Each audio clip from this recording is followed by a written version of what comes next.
Hello students, welcome to my YouTube channel. আজকে আমরা discuss করব অ্যাডজেক্টিভ ক্লজ নিয়ে। তার আগে একটু রিক্যাপ করে নিই আগের ভিডিওগুলোতে, যার কন্টিনিউয়েশন এই ভিডিওটা। ওকে, প্রথম ভিডিওতে আমি বলেছিলাম যে what is clause and what is phrase and what is the difference between the clause and the phrase. আমরা কোনটা ক্লজ আর কোনটা ফ্রেজ সেগুলো কিভাবে চিনব। তারপরের ভিডিওতে আমরা ক্লজেসের টাইপসগুলো বলেছিলাম, যে ক্লজ হলো যে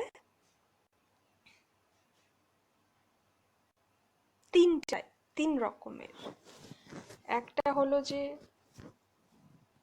প্রিন্সিপাল ক্লজ, সেকেন্ড হলো যে subordinate clause or dependent clause, আর থার্ড হলো কোঅর্ডিনেটিং ক্লজ। ওকে, না সাবঅর্ডিনেট ক্লজগুলোকে আবার তিন ভাগে ভাগ করা হয়: noun clause, adjective clause, adverbial clause. Noun ক্লজটা আমি আগের ভিডিওতে আলোচনা করেছি।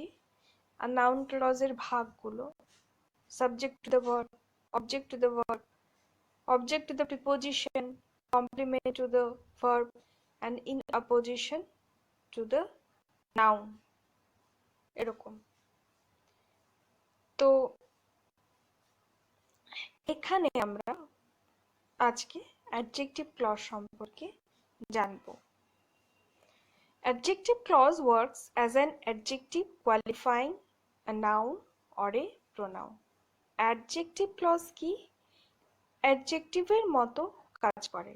Adjective মানে qualifying word or describing word, যেটা কাকে কোয়ালিফাই করে? নাউন বা প্রোনাউনকে। আর কোনো ক্লজ যখন কোনো নাউন বা প্রোনাউনকে কোয়ালিফাই করে, তখন সেই ক্লজটিকে আমরা বলবো অ্যাডজেক্টিভ ক্লজ।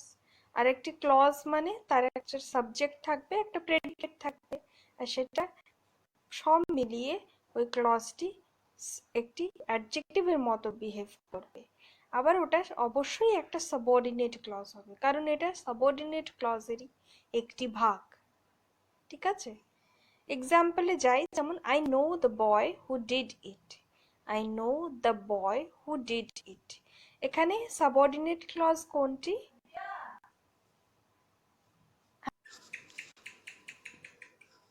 সো এখানে who did it এটা হলো একটা সাবঅর্ডিনেট ক্লজ। আবার who did it কি করছে? একটা অ্যাডজেক্টিভের মতো আচরণ করছে। কিভাবে? এই যে দেখো, আই নো দ্য বয়, এখানে বয় হলো একটা নাউন, সেই নাউনকে কোয়ালিফাই করছে, যে সেই ছেলেটি যে এই কাজটি করেছিল, হু ডিড ইট। তাহলে সেই ছেলেটিকে বর্ণনা করছে, ডেসক্রাইব করছে, কোয়ালিফাই করছে, সেই ছেলেটিকে বোঝাচ্ছে এই পুরো ক্লজটি। তাহলে এই পুরো ক্লজটা হলো একটা adjective clause. I think it is clear to you now. Okay, now the next. এবারে আমরা অ্যাডজেক্টিভ ক্লজের কনস্ট্রাকশনটা জানবো, যে অ্যাডজেক্টিভ ক্লজ কিরকম ভাবে তৈরি হয়, কি কি পার্টস থাকে, সেগুলো একটু জেনে নেব। The adjective clause is introduced by relative pronouns and relative adverbs. দু ধরনের হতে পারে। অ্যাডজেক্টিভ ক্লজের প্রথমে রিলেটিভ প্রোনাউনও থাকতে পারে। রিলেটিভ প্রোনাউন কোনগুলো? হু, হুইচ, দ্যাট, এগুলো রিলেটিভ প্রোনাউন হলো। আবার রিলেটিভ অ্যাডভার্বও থাকতে পারে। রিলেটিভ অ্যাডভার্ব কোনগুলো? when, where, how, why, as, এগুলো, যেগুলো অ্যাডভার্বের মতো কাজ করছে অথচ রিলেটিভ অ্যাডভার্ব, মানে রিলেশন হচ্ছে দুটো, একটা ক্লজের সঙ্গে আরেকটা ক্লজের, এরকম আর কি। অ্যাডভার্ব বা প্রোনাউনের যখন তোমরা মানে প্রকারভেদ যদি পড়ে থাকো, তাহলে নিশ্চয়ই রিলেটিভ প্রোনাউন আর রিলেটিভ অ্যাডভার্বস পড়েছিলে। সো যদি না মনে থাকে, তোমরা একবার গ্রামার বুকটা খুলে দেখে নিতে পারো যে রিলেটিভ প্রোনাউন কাকে বলে আর রিলেটিভ অ্যাডভার্ব কাকে বলে। Now, this is the boy who did it. এখানে হু বয়কে বোঝাচ্ছে, বয়ের পরিবর্তে নাউনের বদলে, এটা একটা রিলেটিভ প্রোনাউন। আবার হু ডিড ইট এটা হলো একটা অ্যাডজেক্টিভ ক্লজ, যেটা আমরা আগে দেখলাম। I shall give a prize to one that will be able to complete the work. To one, that, তাহলে ওয়ানকে কোয়ালিফাই করছে, that will be able to complete the work. তাহলে এখানে দ্যাট হলো রিলেটিভ প্রোনাউন, ওয়ান নাউনটিকে qualify করছে। Okay, এটা কিভাবে হচ্ছে তাহলে ইন্ট্রোডিউসড বাই রিলেটিভ প্রোনাউন্স। আবার I know the time when he comes, এখানে টাইমকে, ঠিক আছে, এখানে টাইমকে ইন্ডিকেট করছে ওয়েন দিয়ে।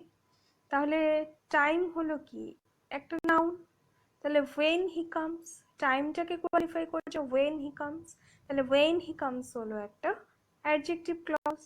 Similarly he lives at the place where I lived, where I lived adjective clause.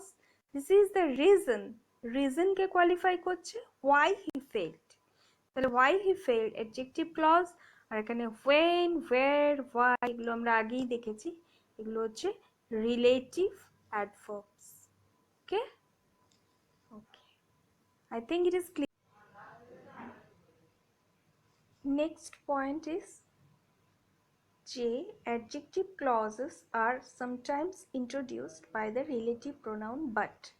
অনেক সময় কি হয় adjective clauseটা relative pronoun but দিয়ে শুরু হয়, যেরকম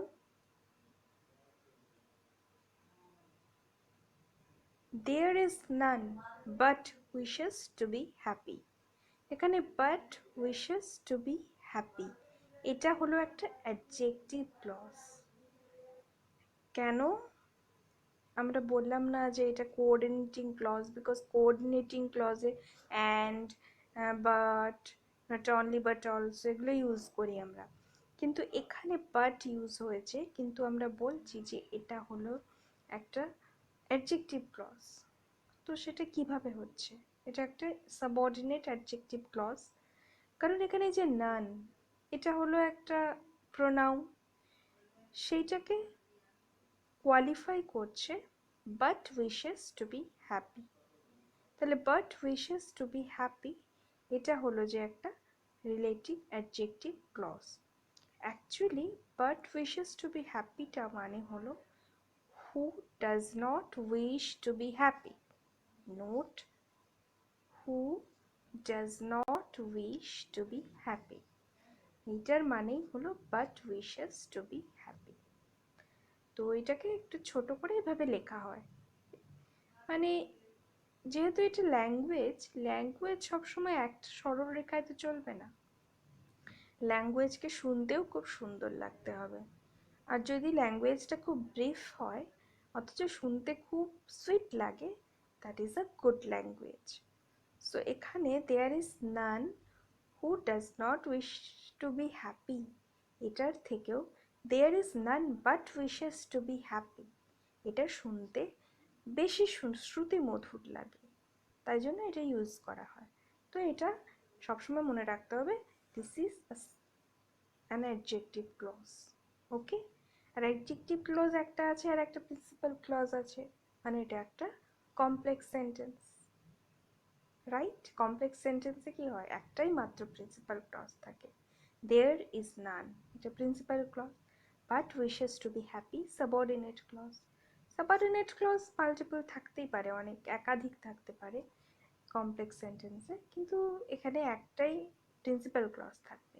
আর এই সেন্টেন্সটিতে একটাই প্রিন্সিপাল ক্লজ আছে আর একটি সাবঅর্ডিনেট ক্লজ আছে, so it is an adjective clause, sorry it is a complex sentence.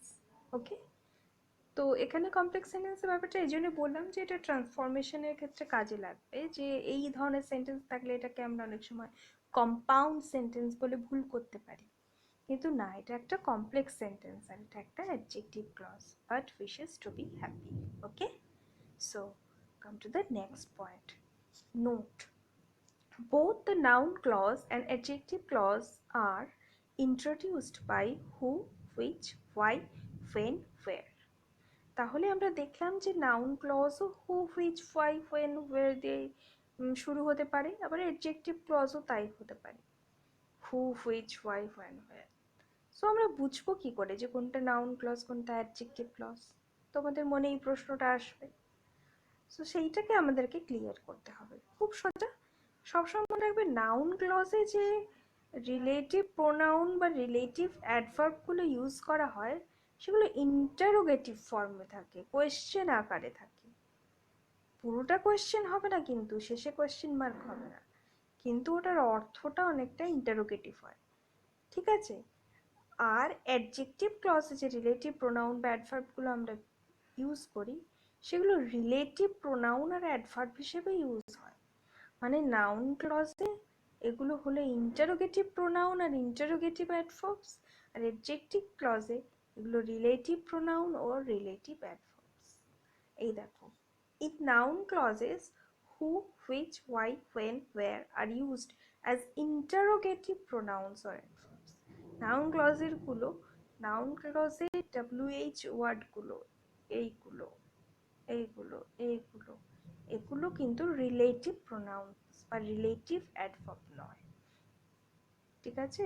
এগুলো হলো ইন্টারোগেটিভ প্রোনাউন বা ইন্টারোগেটিভ অ্যাডভার্ব। আমি আগেই বলেছি এই চ্যাপ্টারটা পড়ার আগে একটুখানি তোমরা প্রোনাউন আর অ্যাডভার্বের ইন্টারোগেটিভ প্রোনাউন আর রিলেটিভ প্রোনাউন, ইন্টারোগেটিভ অ্যাডভার্ব আর রিলেটিভ অ্যাডভার্ব এগুলো কি কাকে বলে এগুলো একটু গ্রামার বই দেখে নেবে, তাহলে এগুলো বুঝতে সুবিধে হয়। আর তারপরে এটা পড়লে চ্যাপ্টারটা ক্লিয়ার হয়ে যাবে, ওকে? আচ্ছা, অ্যাডজেক্টিভ ক্লজে এটা রিলেটিভ প্রোনাউন হিসেবে ব্যবহার করা হচ্ছে, হু, হোয়েন, হোয়াই, হাউ। আমি একটু সহজ করে বুঝিয়ে দিচ্ছি যাতে অসুবিধে না হয়। Tell me who did it. দেখো, টেল মি হু ডিড ইট, আমাকে বলো কে এটি করেছিল। তাহলে এখানে কে করেছিল কি প্রশ্ন বোঝাচ্ছে না, যে কে করেছিল প্রশ্ন বোঝাচ্ছে। যদিও সেন্টেন্সটা একটা ইন্টারোগেটিভ সেন্টেন্স নয়, কিন্তু এখানে প্রোনাউনটা হচ্ছে একটা interrogative pronoun. Tell me when he will come, সে যখন এখানে আসবে সেটা আমাকে জানাবে, আমাকে জানাবে সে কখন এখানে আসবে। তাহলে হোয়েনটা একটা ইন্টারোগেটিভ প্রোনাউন, এই adverb. I know why he said so, আমি জানি কেন সে এরকম বলেছে। হোয়াইটা একটা interrogative adverb. I know how he did it, আমি জানি সে কিভাবে এটা করেছিল। তাহলে হাউ একটা ইন্টারোগেটিভ। ইন্টারোগেটিভ মানে এই যে কে, কখন, কেন, কিভাবে, এগুলো তো প্রশ্নের ক্ষেত্রে ব্যবহার করা হয়। এগুলো যখন আমরা ক্লজের ক্ষেত্রে ইউজ করছি তখন সেটা ইন্টারোগেটিভ হচ্ছে।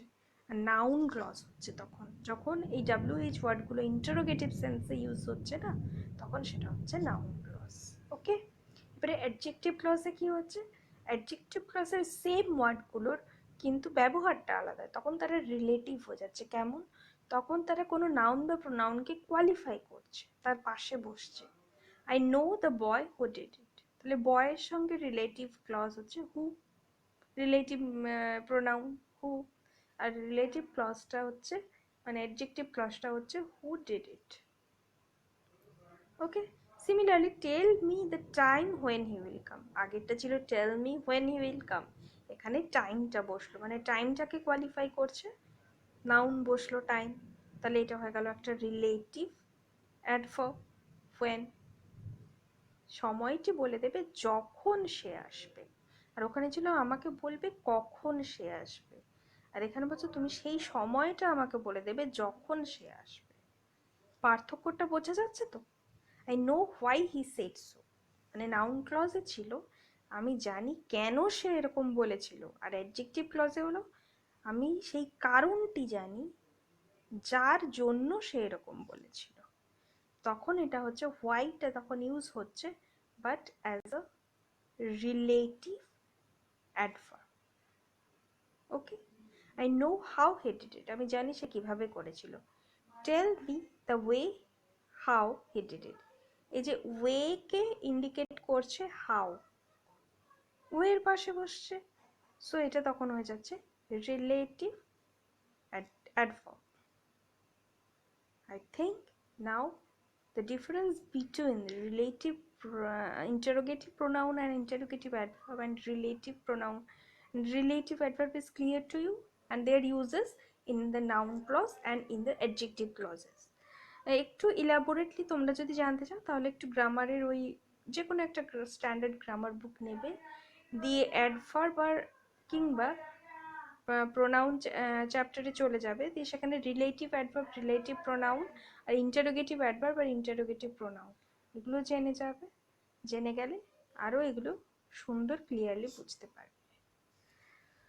So this was the chapter. তোমরা এবারে তোমাদের গ্রামার বুকটা বের করো, দিয়ে অ্যাডজেক্টিভ ক্লজ চ্যাপ্টারটা পড়ো আরও বেশি করে, এক্সাম্পলসগুলো প্র্যাকটিস করো, আর কোনো সেন্টেন্সে কোনটা অ্যাডজেক্টিভ ক্লজ সেগুলোকে আইডেন্টিফাই করার চেষ্টা করো। করলে নাউন ক্লজের সঙ্গে অ্যাডজেক্টিভ ক্লজের কি ডিফারেন্স হচ্ছে সেইটা তোমরা বের করার চেষ্টা করো। এইভাবে যখন তোমরা মানে প্র্যাকটিস করবে বা তোমরা সেলফ টেস্ট নেবে আর কি, নিজে টেস্ট নেবে, সেলফ অ্যানালিসিস করবে, তখন তোমরা বুঝতে পারবে যে তোমরা কতটা ব্যাপারটা ক্লিয়ার হয়েছো। আর যদি কোনো অসুবিধা থেকে থাকে অবশ্যই আমাকে জানাবে। I will try to solve your problem. Okay? Till then, goodbye. Have a nice day. Thank you.